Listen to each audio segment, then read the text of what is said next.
bienvenidos a Coffee Break Spanish. Welcome to Coffee Break Spanish. It's lesson 80 and it's time to say goodbye. This is the final lesson in our course, and we hope that if you followed the course right from the beginning, that you feel you've learned lots and lots and built your confidence in spoken and written Spanish.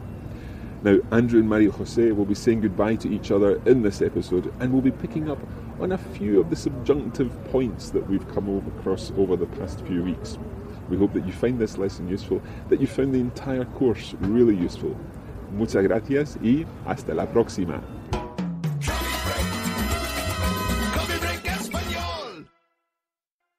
So, as you know, over the past few weeks, we've been following the story of Andrew and María-José.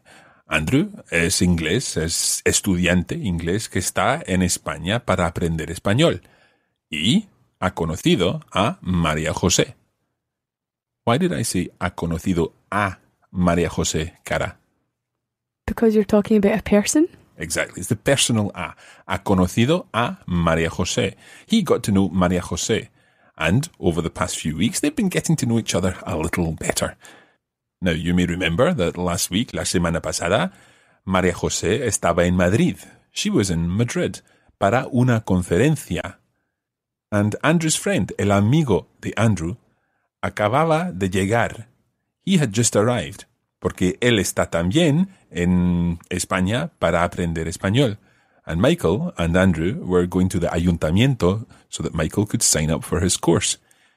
So as we join María-José and Andrew this week, they're back in another tapas bar, and this time they're sampling the albóndigas, the meatballs that María-José had spoken about before her conference. So a couple of questions. What was the bad point about María-José's conference? And how do Andrew and María-José intend to keep in contact with each other after Andrew returns to England? Have a listen to the conversation.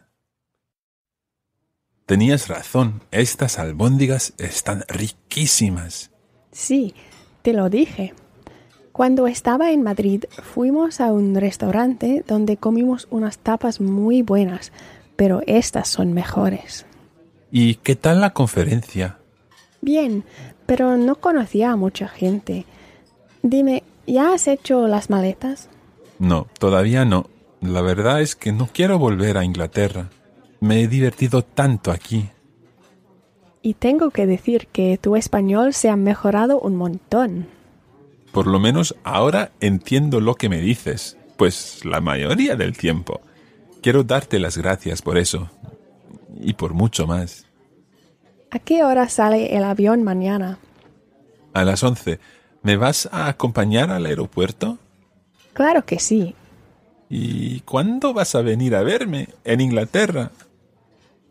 En cuanto pueda, pero tengo que ahorrar un poco de dinero. De todos modos, podemos hablar por Skype y por Messenger. Me voy a comprar un webcam. ¿Pondrás las fotos de tu estancia aquí en tu Facebook? Claro. Y dime, ¿cómo vas a seguir aprendiendo español? No quiero que pierdas todo cuando vuelvas a Inglaterra. Sí, lo sé. Me costará mucho. Por eso tú tienes que venir a verme. Vendré en cuanto pueda. Mientras tanto, yo te escribo un mail cada día y me tienes que responder en castellano. Sí, y Michael me ha dicho que su profesor de aquí le ha recomendado un podcast muy bueno para la gente que aprende el español. ¡Qué bien! Oye, ¿y ya pedimos la cuenta? Sí. So, Andrew and María-José's time together is coming to an end, but hopefully they'll be able to mantener el contacto. What would that mean? Stay in contact? Yeah, literally, to maintain the contact. Podemos mantener el contacto. Podemos mantener el contacto. Exacto. And did you work out how they would mantener el contacto? Sí, by Skype and MSN Messenger. Exacto, pero en español se dice Skype. Skype. Por Skype. Por Skype. Y por Messenger. Y por Messenger. Muy bien. Okay, so that was one of the questions. The second question was, what was the bad point about María-José's conference? She said that she didn't know very many people. Exacto. Can you remember how she said that in Spanish? No conocí mucha gente. Yeah, you've got that almost right. No conoce. Conoce would be the present tense. She's talking about the past, and in this situation, because she's describing how the conference was, she would be using the imperfect tense. So she would say, no Conocía. no conocía a mucha gente. And again, because the mucha gente is a person or people, there's a personal a in there. No conocía a mucha gente. No conocía a mucha gente. Exactly. Now, we are going to go through the whole thing this week in the bonus podcast. We'll be talking about all the language contained in this conversation. And there's quite a lot in there, but I'm going to bring out a couple of phrases. First of all, some translations, and then we're going to look again at some subjunctive situations because there were a few in that conversation again. First of all, can you remember how Andrew asked María-José what was the conference like? ¿Qué tal la conferencia? Exactly. He used ¿qué tal? ¿Qué tal? It can be used in many, many situations. It's one of the first words we learnt in the course, in fact, because we used it to mean, how are you? ¿Qué tal? ¿Qué tal estás? ¿Qué tal? But ¿qué tal can also be used, combined with a noun in this case, ¿qué tal la conferencia?, to suggest you how was the conference or how is something. You don't need to worry about a verb and a tense in that situation. So you can use ¿qué tal la comida? What's the food like? What's the meal like? ¿Qué tal el tiempo? What's the weather like? But ¿qué tal el tiempo, if you're talking in the past, would mean what was the weather like? So if you've just come back from your holidays and someone says to you, ¿qué tal el tiempo? Bueno, ¿qué tal el tiempo? Hacía mucho viento, hacía mucho calor, o lo que sea. Okay, so ¿qué tal? Many ways of using ¿qué tal? Another phrase that I wanted to pick out was when María-José asked Andrew, have you packed your cases? Have you packed yet for going back to England? Cara, can you remember how that was phrased? ¿Has hecho las maletas? Yeah, that's right. Has hecho from which verb? Hacer. Hacer, to do, hacer in Latin America. Has hecho, have you done, las maletas are the suitcases. So literally, have you done the suitcases? She actually said, ya has hecho las maletas. And the ya there would mean, how would we translate that? Already? Yeah, have you already done the suitcases? So, have you already packed? Ya has hecho las maletas? ¿Ya has hecho las maletas? Muy bien. And Andrew didn't seem to have done his suitcases. He didn't seem to have packed yet, porque no quería irse. He didn't want to go away. No quiere volver a Inglaterra. Sí. Lo ha pasado muy bien en España. He's had a very good time in Spain. He told María-José that she had to come and see him. How would you say in Spanish, you have to come to see me? Tienes que venir a ver. Yeah, tienes que venir a ver... ¿Me? Me, exacto. Tienes que venir a verme. Okay, you have to come to see me. And the me goes on to the end of the infinitive of ver. Tienes que venir a verme. Tienes que venir a verme. So you have to come to see me. Tienes que venir a verme. Tienes que venir a verme. So this tienes que, you have to. How would you say, I have to come and see you? Tengo que venir a verte. Muy bien. Tengo que venir a verte. Tengo que venir a verte. Tengo que venir a verte. Perfecto. Now, I said that we were going to look at some subjunctives in this lesson, and there were a couple of examples. Andrew also said, ¿Cuándo vas a venir a verme? When are you going to come to see me? ¿Cuándo vas a venir a verme? ¿Cuándo vas a venir a verme? And María-José's answer to this was, en cuanto pueda. En cuanto pueda. Now, pueda comes from which verb? Poder. Poder, yeah. You'll recognize it as the similar to puedo meaning I can, and you take that O off and add the subjunctive endings. So in this case, it's an ER verb, and therefore the ending is a, en cuanto pueda. En cuanto pueda. So this en cuanto means as soon as. So, as soon as I can. En cuanto pueda. En cuanto pueda. And it's a very common phrase. We could even treat it as a bit of vocabulary. En cuanto pueda, as soon as I can. En cuanto pueda. En cuanto pueda. Now, a couple of weeks ago, when María-José was talking about when she returned from Madrid and they would go to the restaurant that she was talking about, indeed, that's the restaurant that they're in this evening, she said, when I return from Madrid, we will go. Cara, can you remember how she said, when I return? Cuando is the when and vuelva? That's it, yeah. Vuelva from the verb Volver. volver. So the same thing happens with volver. You go to the I form, which is vuelvo. You take off the O and add the subjunctive ending. So cuando vuelva. And in this episode, María-José was talking about when Andrew returns to England, when he goes back to England. Cuando vuelvas a Inglaterra. Cuando vuelvas a Inglaterra. Try saying that? Cuando vuelvas a Inglaterra. And she actually said, no quiero que pierdas todo cuando vuelvas a Inglaterra. Now, pierdas comes from the verb perder. Can you remember? I think we've covered that once before. To lose. To lose, exactly. So, I don't want you to lose everything. Talking about his experience of learning Spanish.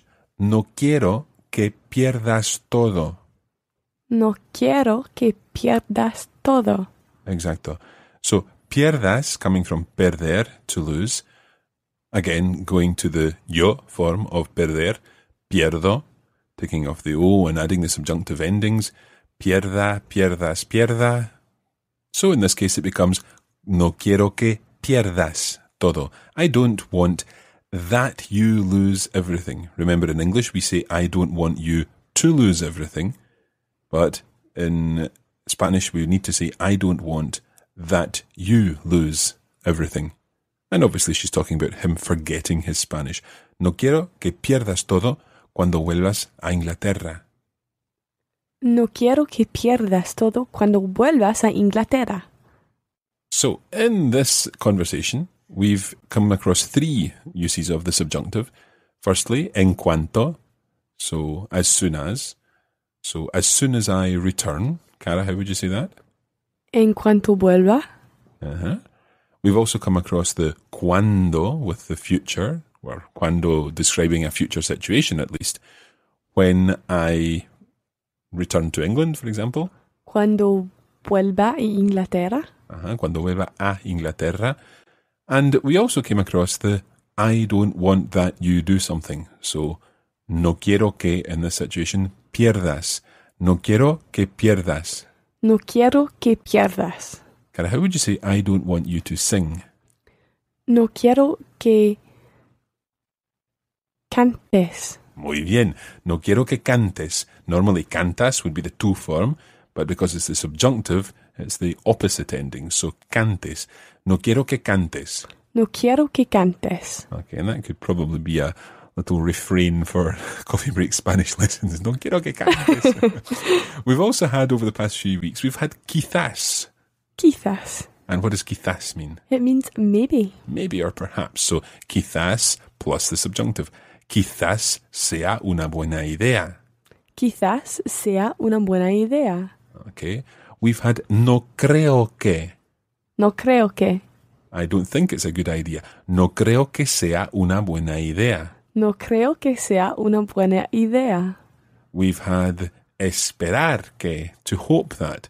So, espero que estas lecciones de Coffee Break Spanish hayan sido interesantes. Okay, Cara, try repeating that. Espero que estas lecciones de Coffee Break Spanish. The next part is, it's actually the perfect subjunctive. I threw that in. Hayan sido. Hayan sido. Yeah. Hayan, in this situation, is the present subjunctive of haber, the auxiliary verb for the perfect tense. So I hope that they have been interesantes. Interesting. Espero que estas lecciones de Coffee Break Spanish hayan sido interesantes. Espero que estas lecciones de Coffee Break Spanish hayan sido interesantes. Muy bien. Y one other one that we did was antes de que. Antes de que. And that meant? Before. Before doing something, yeah. And in the sense, it's not quite before doing something, I suppose. It's more before I do something, you do this. Okay? Because before doing something is just antes de plus the infinitive. But when you've got two subjects, then it needs to be antes de que plus the subjunctive. So, for example, por ejemplo, antes de que acabemos esta lección, tenéis que escuchar la conversación más rápida. So, before we finish this lesson, what have our listeners got to do, Cara? They've got to listen to the quicker version of today's conversation. Absolutely. So, here goes. Have a listen. Tenías razón, estas albóndigas están riquísimas. Sí, te lo dije. Cuando estaba en Madrid, fuimos a un restaurante donde comimos unas tapas muy buenas, pero estas son mejores. ¿Y qué tal la conferencia? Bien, pero no conocía a mucha gente. Dime, ¿ya has hecho las maletas? No, todavía no. La verdad es que no quiero volver a Inglaterra. Me he divertido tanto aquí. Tengo que decir que tu español se ha mejorado un montón. Por lo menos ahora entiendo lo que me dices, pues la mayoría del tiempo. Quiero darte las gracias por eso. Y por mucho más. ¿A qué hora sale el avión mañana? A las 11. ¿Me vas a acompañar al aeropuerto? Claro que sí. ¿Y cuándo vas a venir a verme? En cuanto pueda, pero tengo que ahorrar un poco de dinero. De todos modos, podemos hablar por Skype y por Messenger. Me voy a comprar un webcam. ¿Pondrás las fotos de tu estancia aquí en tu Facebook? Claro. Y dime, ¿cómo vas a seguir aprendiendo español? No quiero que pierdas todo cuando vuelvas a Inglaterra. Sí, lo sé. Me costará mucho. Por eso tú tienes que venir a verme. Vendré en cuanto pueda. Mientras tanto, yo te escribo un mail cada día y me tienes que responder en castellano. Sí, y Michael me ha dicho que su profesor de aquí le ha recomendado un podcast muy bueno para la gente que aprende español. ¡Qué bien! Oye, ¿ya pedimos la cuenta? Sí.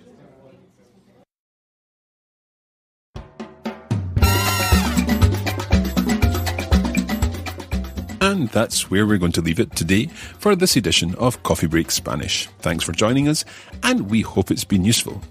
You can join the Coffee Break Spanish community on Facebook at facebook.com/coffeebreakspanish and follow @LearnSpanish on Twitter. Muchas gracias y hasta pronto.